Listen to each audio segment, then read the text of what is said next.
2005 يعني مجتمع بتاع جنوب السودان زي المجتمع الاستهلاكي، ان احنا ما قاعدين نزرع، ان احنا ما قاعدين ننتج، وكل شيء ما قاعد ننتظر عائدات بترول تستخدم في جلب البضائع من يوغندا، من كينيا، من دبي. هسه شوف الاسعار البضائع موجوده في الارفف بتاع تكاكيل، كل البضائع جاي مستورده، جاي من دبي، جاي من يوغندا، جاي من كينيا، كله هناك ممكن يشترون بالدولار. فاذا كان نحن ما قاعدين نزرع من 2005 حتى الان، ما في خطه واضحه على اساس حكومه يعمل يعني مشاريع زراعيه قوميه او يطور من المشاريع اللي كان الموجوده اصلا، زي المشاريع الزراعيه في الرمل، وزي المشروع بتاع عروض في عويل وفي عنزاره. ده كله ما في، بس ناس قاعد بس منتظرين قوش البترول تجي وجزء منه ذاته يودوه البنك المركزي البسيط، وقال يدول تفاضيل للتجار عشان يمشي يجيب البضائع. يا جماعه البلد ده تستمر زي 200. كان الحكومه يعمل مشاريع زي الجمعيه التعاونيات الزراعيه، خلي البلد يعني خذ ميزانيه كبيره مثلا يخصصوها في مجال تطوير الغطاء الزراعي. Sounds of the Week on iRadio, your eye on South Sudan. Live from Juba, on air and online. This is iRadio News.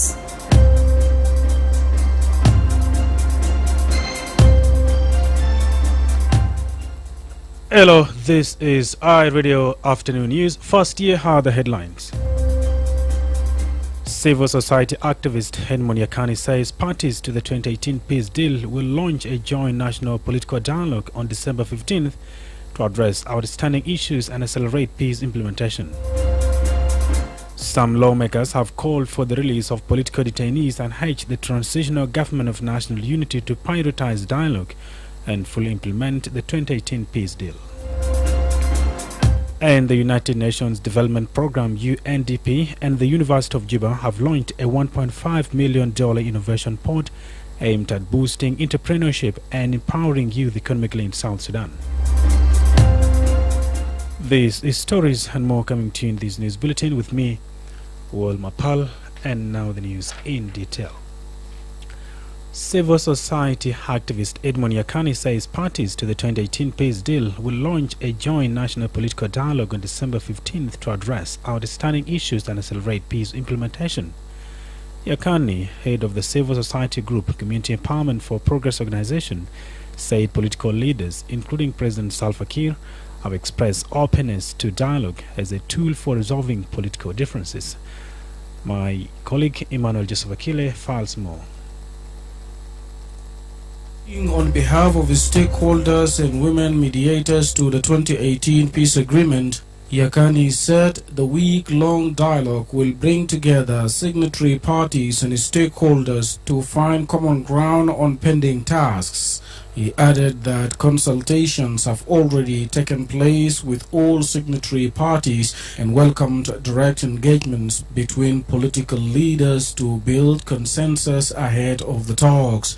Yakani noted that holding the dialogue just days before Christmas reflects a positive political environment with leaders embracing the spirit of dialogue. He also praised President Salva Kiir's declaration of support for dialogue as a strategy to resolve political differences. Yakani said the dialogue is long overdue and expressed hope that its outcomes will deliver peace and stability in the best interest of the citizens. We as the stakeholders have reached to a moment where we're declaring that the dialogue schedule to be jointly between the stakeholders and party signatory to our access will roll out next week from 15 and concluded on Friday, the 19th December. This dialogue comes after we have finalized a consultative dialogue with each of the party that was signatory to the provision of the 2018 peace agreement, and the parties that were signatory to the 2018 peace agreement have one-to-one among themselves to build certain sense of consensus towards this upcoming dialogue. We are so impressed that as we are heading towards Christmas, our politicians are embracing the spirit of dialogue. His Excellency President even again declare openness for dialogue and to make sure that dialogue is being used as a strategy for resolving political difference. Of course, we have been calling these for long as citizens. It's good that now our doors are open for dialogue, and we hope that we are going for a genuine dialogue, that its outcome will be delivered to meet the best interest of the citizen, which is peace and stability. Yakani also urged political leaders to use the December 15 to 19 dialogue to renew their commitment to implementing the remaining provisions of the 2018 revitalized peace agreement and transition the country from violence to peace. He further appealed for a Christmas ceasefire, saying citizens should not experience military confrontations during the festive season. I would like to urge our politicians that take responsibility from 15 to 19 to reach political consensus for renewal of political pledge for transitioning the country from violence to peace through the provision of the 2018 peace agreement pending task implementation. But also would like to bring to your attention that the country is heading towards Christmas. We hope that His Excellency President and the rest of the other opposition or conflicting parties will take a responsibility of declaring a ceasefire for the benefit of the citizens of South Sudan. We can't be going for Christmas and some of our citizens are witnessing military confrontation among themselves. Therefore, I appeal for the leadership of the country that ceasefire is essential. But otherwise, to South Sudanese citizens, 15 to 19 will be the joint stakeholders and the parties to the 2018 peace agreement. Some lawmakers have called for the release of political detainees and urged the transitional government of national unity to prioritize dialogue and fully implement the 2018 peace deal.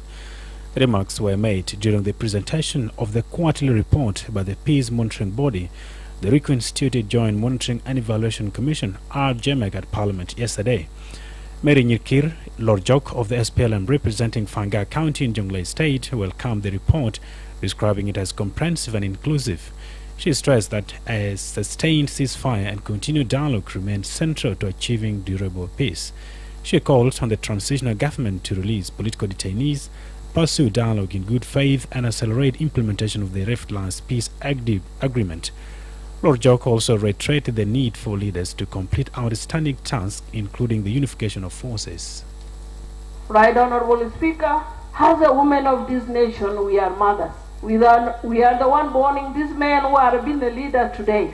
We need to give them a directive. Without fear, a dialogue, and the release of the detainees is, well, put it in a report. They should be released so that the dialogue is being carrying on. Because since they were being detained, there's no fees. I think their only option is only to release them for people to dialogue. Right, Honorable Speaker? Even if we talk of election and people are fighting, there's no election will go. Even, Right Honorable Speaker, for you to move to your area is very difficult. So within Juba is very difficult. It's better to accept ourselves so that the peace agreement should be implemented, so that we have unified forces, a force that will be commanded by one command. Right Honorable Speaker, the dialogue is very important, so that if we will have one army, the peace will prevail. If we will have one army, we will be thinking of election. If we have one army, we will be thinking of cultivating the food. We will have food security. Another legislator, Festo Kumba from Western Equatorial State, supported the concerns raised, saying the issues highlighted in the report have captured Parliament's attention.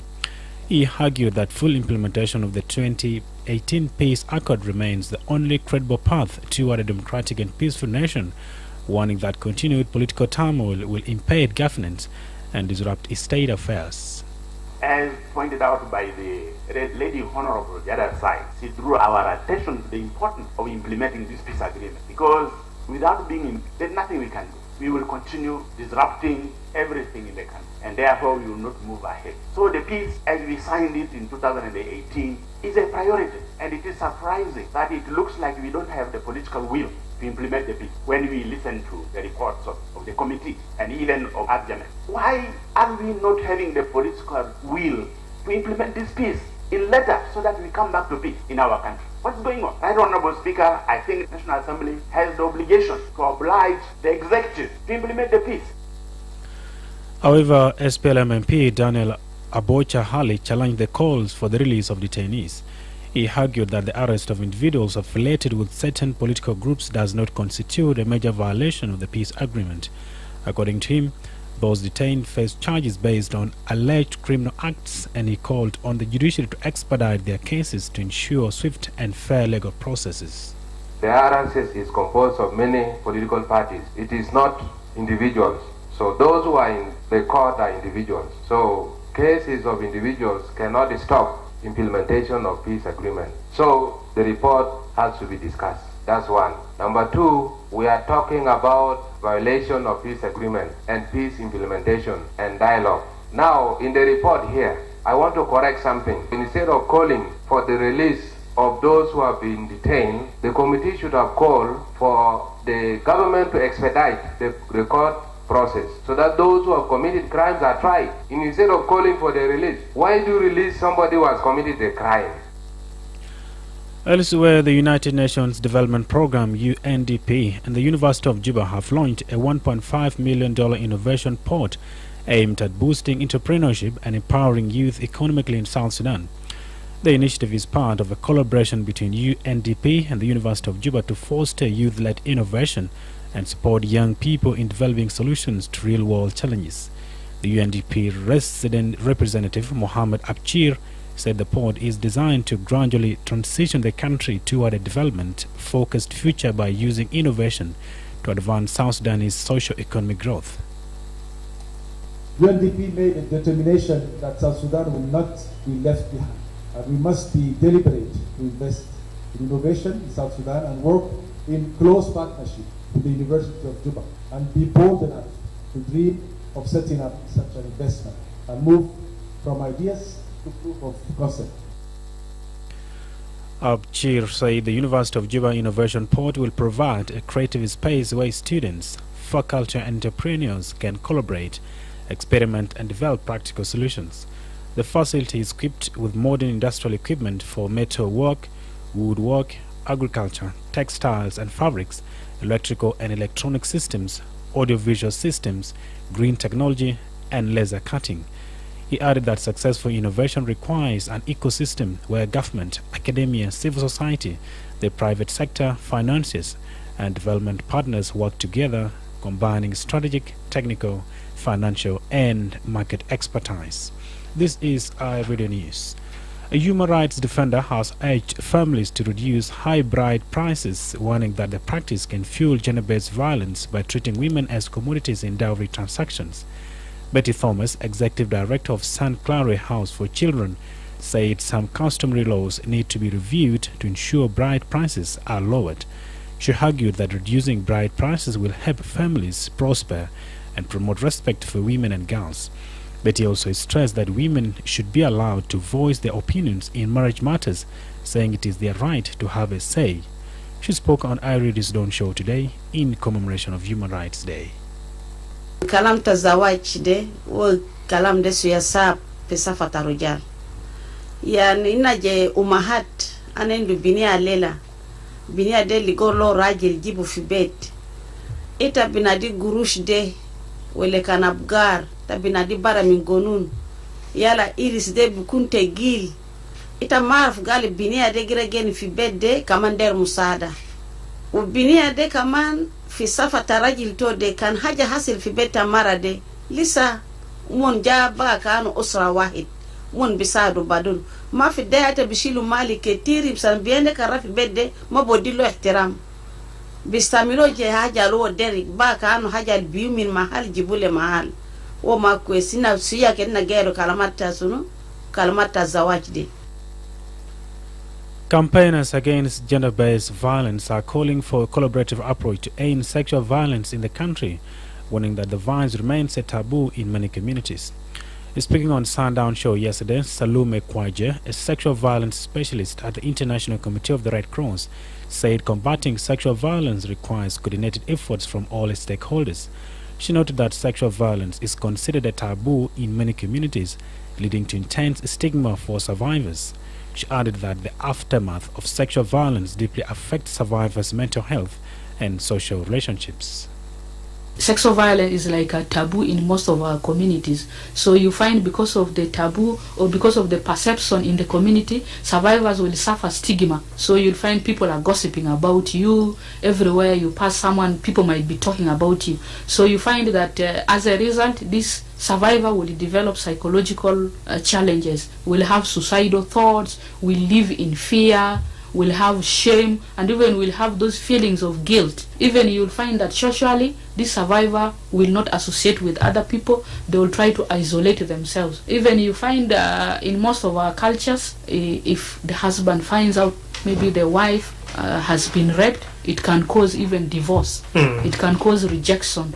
We have seen even situations where families have separated as a result of sexual violence. Meanwhile, Susan Awate, also a sexual violence specialist at the ICRC, emphasized that her organization is actively working to raise public awareness, stressing that sexual violence is illegal.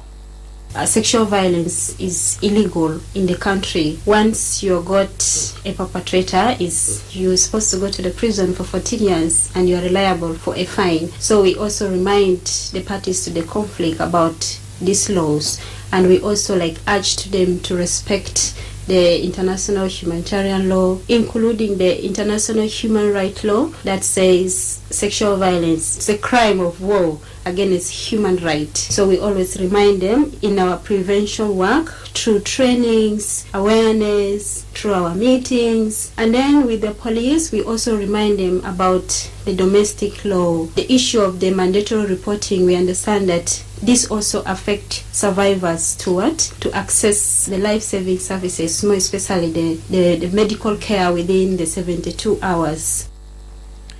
The activist added that despite numerous initiatives, challenges such as limited adherence to the rule of law, ongoing conflicts and mandatory reporting continue to hinder survivors' access to essential life-saving services across the country. And finally, before regional international stories, the South Sudan Revenue Authority SSRA has urged all taxpayers to file and pay their taxes for the month of November before 15th December 2025. In a notice dated 8th December and seen by iReader today, the SSRA said the deadline covers all monthly tax returns, including personal income tax withholdings, sales and excise taxes, and any outstanding obligations from previous months. The authority also warned that operating a business without a valid tax identification number or TIN is illegal under the Taxation Act 2009. Businesses without a TIN have been urged to register immediately to remain compliant. Taxpayers with arrears were advised to pay through a designated commercial banks and ensure their e-tax accounts are up to date. The notice was issued by Cholpol Kur, Commissioner of the Domestic Tax Revenues Division, who appealed to the public to pay taxes to support national development and economic stability. This is iRadio Afternoon News. Now to the regional international stories. Here is Ellen Samuel. Good afternoon, and here are some of the stories making headlines across the globe. The Prince of Wales has paid tribute to pioneering elephant conservationist Lane Douglas Hamilton, who died aged 83 at his home in Nairobi on Monday. Douglas Hamilton spent his life studying and campaigning to protect African elephants, becoming a world-leading expert on their behavior in the wild.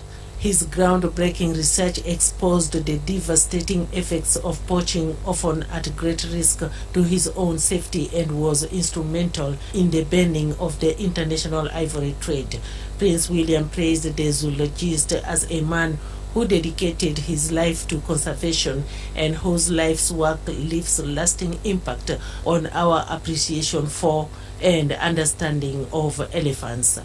Elsewhere, a sperm donor who unknowingly harbored a genetic mutation that dramatically raises the risk of cancer has fathered at least 197 children across Europe, a major investigation has revealed. Some children have already died, and only a minority who inherit the mutation will escape cancer in their lifetimes. The sperm was not sold to UK clinics, but the BBC can confirm a very small number of British families who have been informed used the donor's sperm while having fertility treatment in Denmark. Denmark's European Sperm Bank, who sold the sperm, said families affected had their deepest sympathy and admitted the sperm was used to make too many babies in some countries. And finally, Ukraine is ready for elections, President Vladimir Zelensky has said after U.S. President Donald Trump repeated claims Kyiv was using war to avoid holding them. Zelensky's 5-year term as president was due to end in May 2024, but elections have been suspended in Ukraine since martial law was declared after Russia's invasion. Speaking to reporters following Trump's comments in a wide-ranging political interview, Zelensky said he would ask for proposals to be drawn up which could change the law. Elections could be held in the next 60 to 90 days if security for the vote was guaranteed with the help of the U.S. and other allies, he said. Those are some of the stories making headlines in the international arena. Back to you at the news desk. Thank you, Helen Samuel. And to the world of sports, we are joined live by Darlington Moses.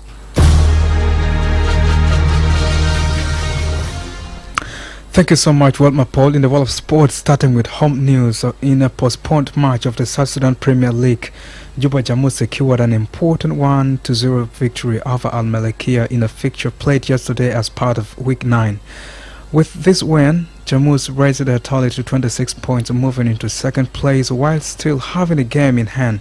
Al Malakia remained in fourth place with 21 points.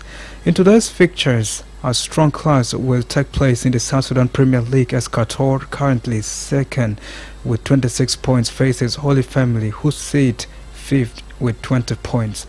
A victory will allow Qatar to temporarily move to the top of the table with 29 points, while a win for Holy Family would lift them to third place with 23 points. In the UEFA Champions League, Dominic Szoboszlai scored an 88th minute penalty to earn Liverpool a crucial victory over Inter Milan at Anfield. The late winner keeps Liverpool's qualifications hopes on track as the competition enters a decisive phase. Chelsea's chances of securing automatic qualifications for the knockout stage suffered a setback after Atlanta came from behind to win in Bergamo. Despite taking the lead, Chelsea was unable to hold on as the host produced a strong second half performance. Defender Jules Kounde struck twice as Barcelona overturned an early deficit to defeat Eintracht Frankfurt. The match marked Barca's first Champions League fixture at the Nou Camp in more than 3 years, and the comeback win delighted the returning home crowd. Atletico Madrid held firm to secure a narrow win against PSV Eindhoven in an entertaining clash at the Philips Stadium. The victory maintains Atletico's momentum in the league stage as a push toward the knockout rounds. And finally, a major FBI investigation into illegal betting schemes is allegedly involving prominent NBA figures and the New York Mafia could be moving toward plea agreements, a Brooklyn federal court has heard. Miami Heat guard Terry Rozier appeared in court where he pleaded not guilty to charges of conspiracy to commit wire fraud and conspiracy to commit money laundering. The court set his bail at $3 million, approximately 2.2 euros million. The presiding judge said the case linked to 2 separate alleged schemes that resulted in the arrest of 34 suspects will now be adjourned to allow parties to negotiate potential plea deals for some of the individuals charged. This is all in the world of sport, and back to you, Wol Mapal.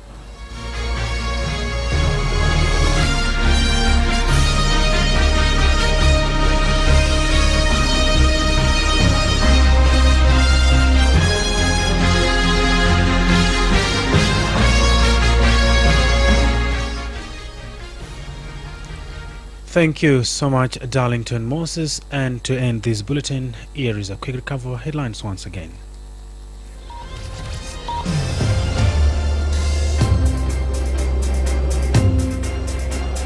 Civil society activist Edmond Yakani says parties to the 2018 peace deal will launch a joint national political dialogue on December 15 to address outstanding issues and accelerate peace implementation.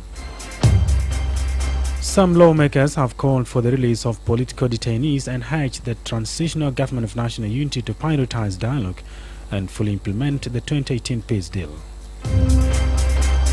And the United Nations Development Programme UNDP and the University of Juba have launched a $1.5 million innovation pod aimed at boosting entrepreneurship and empowering youth economically in South Sudan. That is the end of Vibrant Afternoon News. If there is a story or an event you would like our reader to cover or report about, please send us a text message on +211 925287870. It's also our WhatsApp number. Follow us on X at iRadio Juba. Like our Facebook page, iRadio. Subscribe to our YouTube channel at iRadio South Sudan. You can also visit our website and listen to us online at www.iRadio.org. Stay tuned for news and topic at half past the hour. On behalf of the news team, I am Wol Mapal. Thanks for listening.